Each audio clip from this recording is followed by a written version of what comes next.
সোমবার দুপুরে ঋষ্যমুখ বিধানসভা কেন্দ্রের নলুয়ার মাটিতে শহীদদান দিবসের শ্রদ্ধাঞ্জলি ও শহীদ স্মরণ সমাবেশ করল শাসক দল বিজেপি।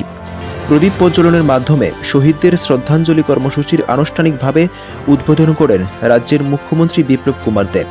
প্রদীপ প্রজ্বলনের পর স্থানীয় বিজেপি নেতৃত্বরা উত্তরীয় ও মুকুট দিয়ে বরণ করে নেয় রাজ্যের মুখ্যমন্ত্রী বিপ্লব কুমার দেবকে।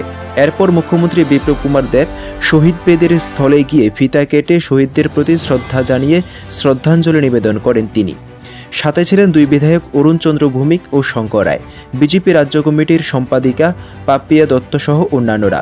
এরপর শহীদ স্মরণ সমাবেশে বক্তব্য রাখতে গিয়ে মুখ্যমন্ত্রী বলেন, তৎকালীন বামফ্রন্ট সরকারের সমালোচনা করে বলেন 2023 সালের আগে সব প্রতিশ্রুতি পূরণ করা হবে।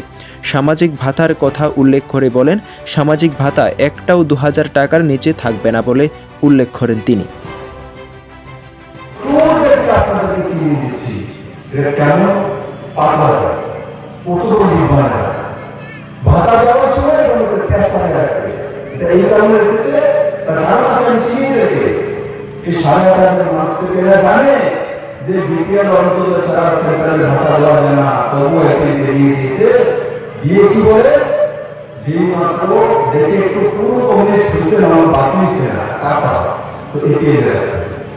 কিছু করে নারীসমিতির মিটিং যদি না যান এই ভাতা কাটতে দেন এই পেলে জানা তোমার টুকুরের কথা ধরে করে 300 টাকা লাগবে 500 টাকা লাগবে এই সরকার আসার পরে না ভাতা ছিল 500 300 700 হয় তার কোনো ভাতা ছিল না।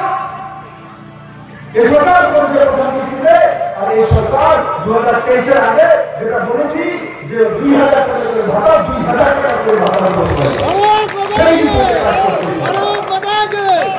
এবার আলোচনা বিধবা যে বিধবা তাকে তো ধরো 305 জন এমন ঘুরে আছে ঋণ হয়ে গেছে বিয়ে হয়ে গেছে বিয়ে সুন্দর করে সাফল করে আবার বলতে পারবো না দিতাম আমার বলে আত্মনির্ভর বুঝিয়ে আছেন তারা দিতাম না কথা আমি 305 জনের একটা দিয়েছি তারপর বিলোনিয়া থেকে নিজস্ব প্রতিনিধির রিপোর্ট, ত্রিপুরা বার্তা।